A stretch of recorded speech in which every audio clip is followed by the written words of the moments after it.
Bora lá resolver mais uma questão aqui para o canal Matemática Linda. Dá uma olhadinha nessa questão da UFSM, sim, Universidade Federal de Santa Maria, lá do Rio Grande do Sul.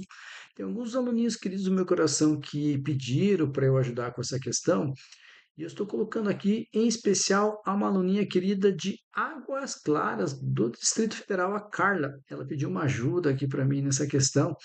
E eu dei uma dica lá, tá. E foi. Opa, se foi, é bacana colocar aqui no canal, porque vai ajudar você também. Então a gente vai resolver bem passo a passo. Depois eu quero saber a sua opinião sobre a resolução. Partiu?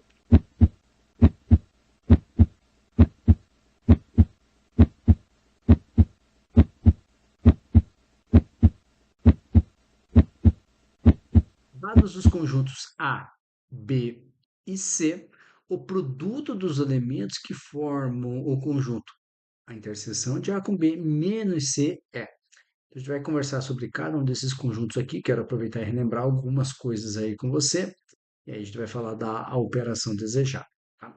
A primeira dica que eu te dou, quando nós tivermos questões como essa, tenta enxergar eu representar o conjunto por meio dos elementos ou por meio, né, de uma reta numerada, do jeito que você achar melhor.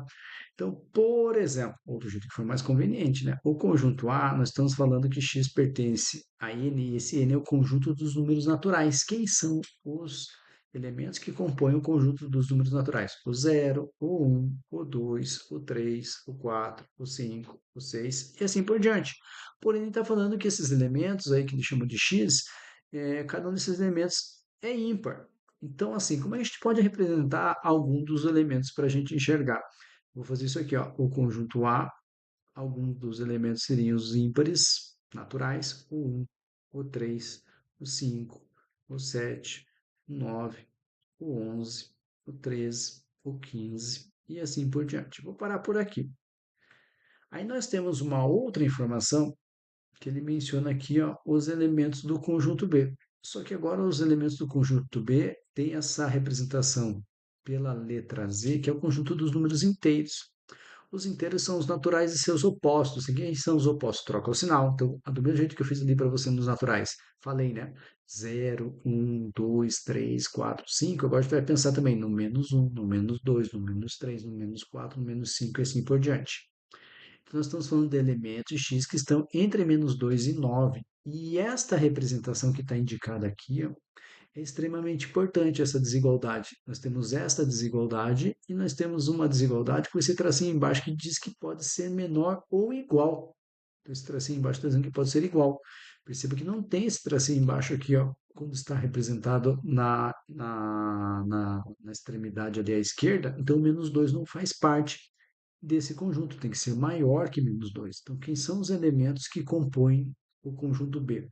Perceba que é maior que o menos 2 tem que me aproximar do zero no negativo, então o menos um, o zero, o um, o 2, o 3, o 4, o 5, o 6, o 7, o 8 e o 9. Então, só relembrando, eu coloquei o 9 justamente porque está dizendo que x é menor ou igual a 9. Eu não coloquei o menos 2 porque está dizendo que x é maior que menos 2. Então, no caso dos inteiros, o próximo elemento ali, o primeiro elemento maior que o menos 2 seria o menos um. Beleza, maravilha então. Eu vou parar por aqui por enquanto, porque aqui nas operações, veja que nós temos A interseção com B. E esse parênteses aí indica prioridade nas operações, assim como a gente fala em expressões aritméticas, tá? Expressões numéricas.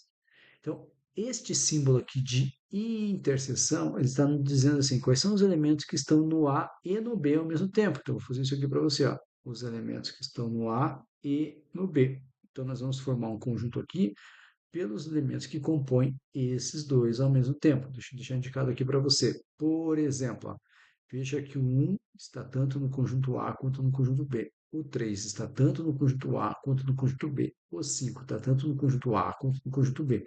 O 7 está tanto no conjunto A quanto no B. E o 9 está tanto no conjunto A quanto no conjunto B. Não existe nenhum outro elemento que está nos dois ou pertence aos dois conjuntos ao mesmo tempo.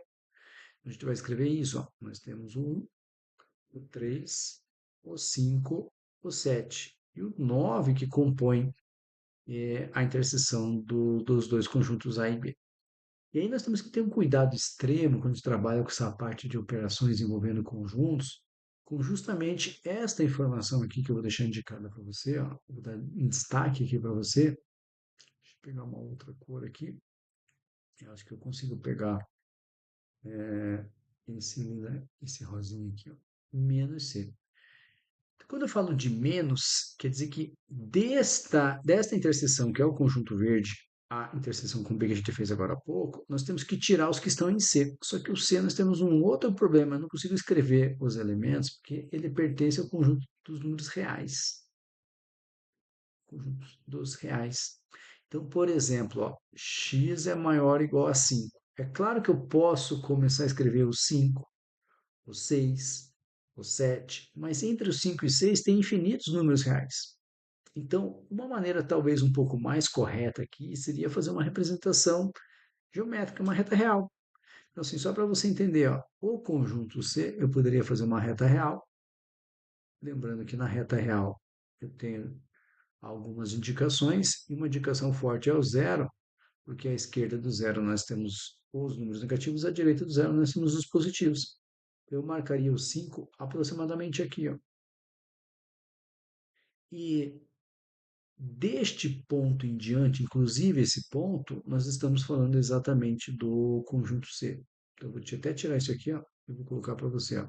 Esta seria uma representação por meio de uma reta real dos elementos que compõem o conjunto C. Quero dar uma ênfase dizendo que esta bolinha aqui é pintada por causa do sinal de igualdade. Se fosse uma bolinha, se não tivesse o sinal de igualdade, não tivesse esse traço aberto, seria uma bolinha aberta, seria algo mais ou menos assim, ó, do 5 em diante. Mas o 5 não faz parte, tá? Então eu tenho que tirar, já que eu estou falando aqui, ó, eu tenho que tirar os elementos que estão no Z, eu tenho que tirar 5 ou qualquer coisa maior que 5. Se eu tenho que tirar 5 ou qualquer coisa maior que 5, eu tiro 5, eu tiro 7 e eu tiro 9. Então, esta operação que indica a interseção entre os conjuntos A e B, tirando os elementos que compõem o conjunto C, restaria para a gente somente os elementos 1 e 3. E o que ele falou para a gente? Ó, nós temos que fazer, depois de tudo isso, o produto dos elementos que formam esse conjunto. Portanto, ele quer que a gente multiplique isso aí. Logo, eu teria que fazer o produto entre 1 e 3, e 1 vezes 3 é 3, ou seja, a alternativa correta é a letra B de coxinha, que é bom demais. Beleza? Ok?